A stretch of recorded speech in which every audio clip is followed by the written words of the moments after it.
Bien, por otro lado, a principios del nuevo siglo, a principios del siglo XX, en 1900, la sociedad urbana e industrial necesitó prolongar los años de la infancia, ¿sí? Esta prolongación es lo que se conoce como adolescencia, ¿sí?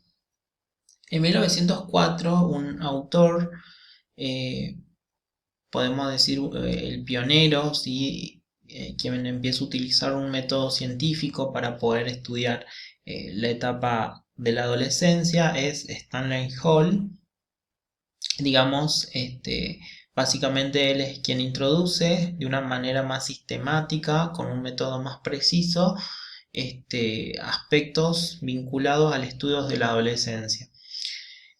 Plantea de que el desarrollo obedece a factores fisiológicos y genéticos que son los que van a determinar el crecimiento, el desarrollo y la conducta del individuo, ¿sí?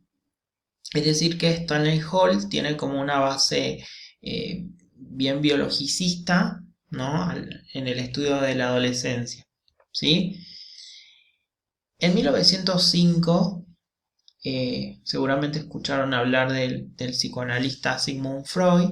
Él escribe un texto que hoy constituye una de sus obras más clásicas, Tres ensayos de una teoría sexual, donde en esta obra él desarrolla un concepto denominado como metamorfosis de la pubertad y plantea la evolución desde el nacimiento hasta la adolescencia, y plantea de que esta evolución desde el nacimiento hasta la adolescencia va a atravesar por diferentes etapas de desarrollo psicosexual, ¿sí? A las cuales denomina la primera etapa oral, anal, fálica y la etapa genital, ¿sí? Podemos decir que la etapa genital es la etapa este, en la cual se inicia justamente la adolescencia, ¿sí? Y para Sigmund Freud, la adolescencia implica la reedición de la problemática edípica y las transformaciones del aparato psíquico, ¿sí? ¿Qué es esto de la reedición de la problemática edípica? Bueno, cuando un niño viene al mundo, atraviesa por diferentes etapas, como lo planteaba Freud, ¿sí? Y en la etapa fálica ocurre un acontecimiento denominado como complejo de Edipo, no sé si lo escucharon hablar, que básicamente es como una metáfora que Freud utiliza para poder hablar de la manera de cómo el niño y la niña se van a relacionar con los padres. ¿Sí? Es básicamente eso. ¿Sí? No voy a profundizar mucho acá porque no es nuestro tema en cuestión, pero de acuerdo a cómo el niño logre con su familia, logre resolver esta manera, estas conflictivas que van a existir a nivel psicológico entre el padre y la madre y el niño, va justamente a atravesar y va a llegar a una nueva etapa que es la etapa genital, ¿sí? En la etapa genital, en esta etapa donde se vuelve a revivir las problemáticas que el adolescente pudo, perdón, que el niño pudo haber atravesado en la etapa fálica, ¿sí? Y por otro lado dice Freud de que hay transformaciones en el aparato psíquico, es decir, de que la mente de un adolescente empieza a tener cambios, ¿sí?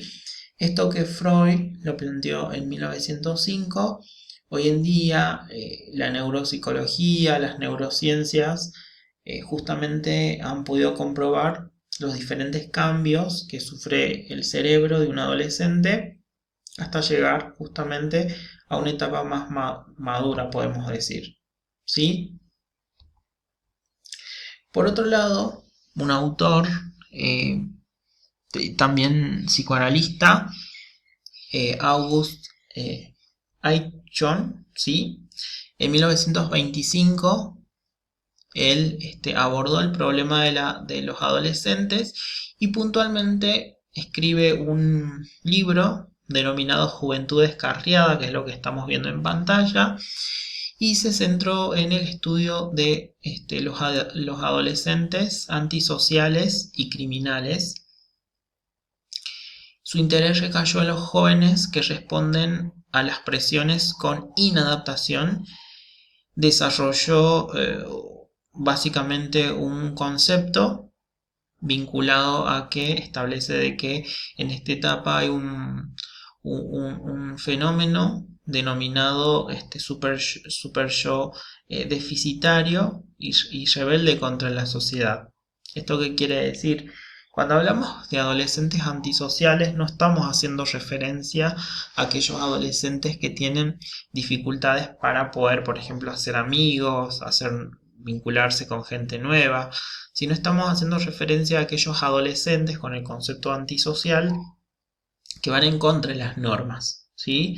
Son aquellos adolescentes que suelen tener conflictos con la ley, suelen estar implicados en ciertas conductas que al principio por ahí no estaban como tan pensadas, ¿no? en los adolescentes.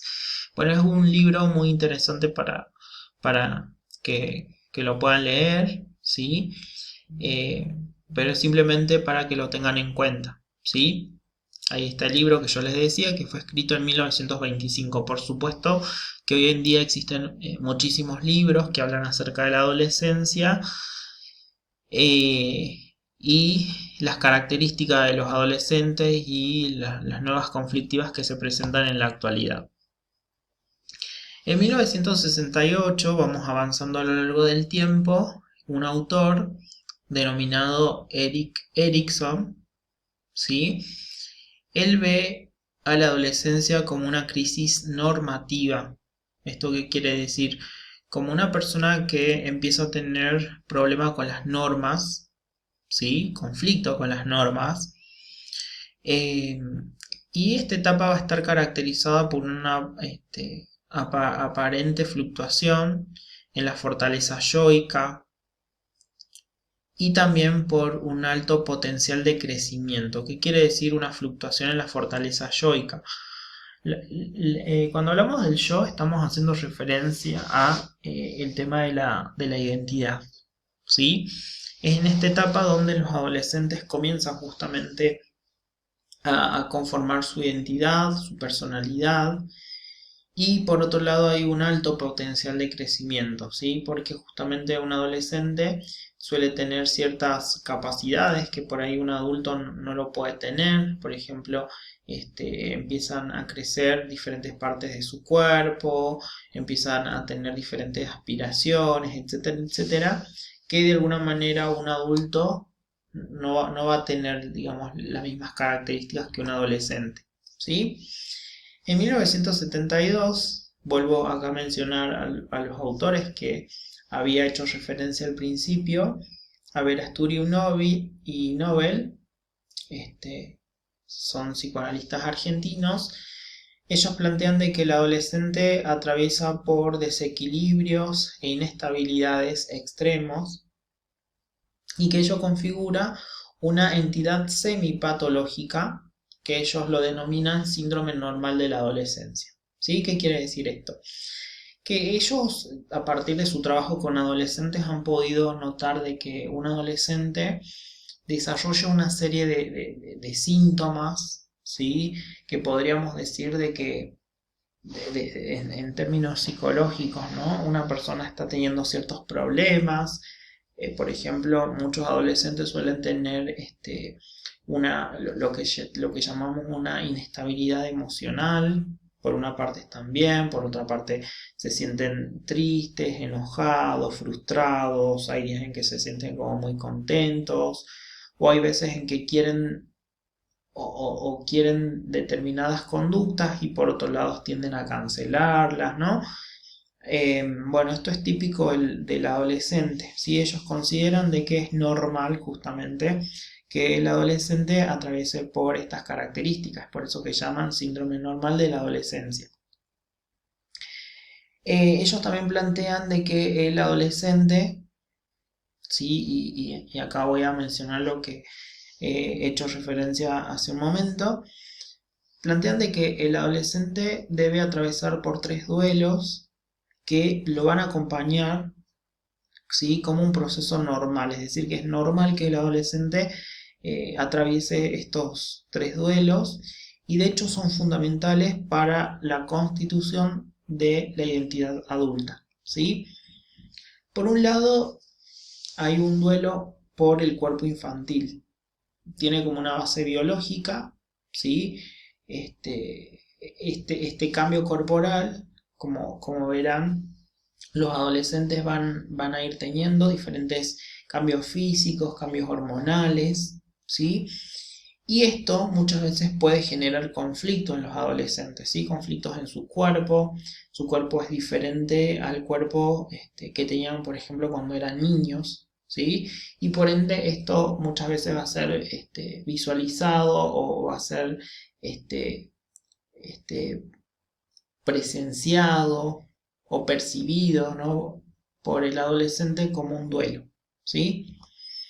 Por otro lado, hay un duelo por la identidad infantil, porque el ser adolescente implica, de alguna manera, como yo les venía explicando hace rato, asumir ciertas responsabilidades y renunciar a la dependencia, ¿sí?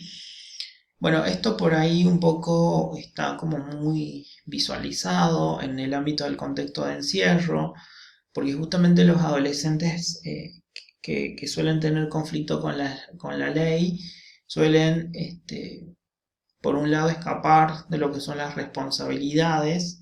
Es por eso que los adolescentes en conflicto con la ley suele haber una ausencia, ¿no?, de esta responsabilidad y por ende suelen ser como muy dependientes e independientes en otras situaciones, ¿sí? Y por otro lado, el duelo no solamente va a ser vivenciado por los adolescentes, sino también hay un duelo por los padres omnipotentes de la infancia, ¿sí? Los padres deben aceptar la caída de su propia imagen de omnipotencia que poseían frente a sus hijos, ¿sí? En esta etapa los adolescentes empiezan muchísimo a cuestionar a los padres, muchísimo a ir en contra de las normas, las leyes, por eso que justamente hay como una baja, ¿sí?, en esta imagen de los padres, ¿sí? Por supuesto le estoy hablando en un proceso de desarrollo normal. Es otro tema que hay que tener en cuenta cuando estamos trabajando en menores que muchas veces no han tenido estas figuras parentales y por ende la vivencia a nivel psicológica también es vivida de otra manera, ¿sí? Y hace un momento yo hablaba del síndrome normal del adolescente. ¿Qué es esto del síndrome normal de la adolescencia? La normalidad de las conductas disruptivas propias del adolescente, ¿sí? Eso es el síndrome normal de la adolescencia. Es decir, que hay ciertas conductas disruptivas que empiezan a aparecer en la adolescencia y de hecho suelen ser como normales. Por supuesto, hay que tener en cuenta una serie de características, ¿sí?, para que se consideren normales, ¿sí? Por una parte, voy a empezar a describir cada uno de los síntomas que conforman el síndrome normal de la adolescencia. En primer lugar, hay una búsqueda de sí mismo y de la identidad, ¿sí? ¿Qué quiere decir esto? Que el adolescente, por una parte, empieza a buscar cómo le gusta que le llamen, cómo le gusta vestir, empieza a conformar justamente su identidad, su forma de ser. Eso va a influir mucho en sus elecciones que haga, la gente con la cual decida vincularse, la música que elija, los grupos a los que va a pertenecer, ¿sí? Todo eso conforma justamente la búsqueda del sí mismo y de la identidad.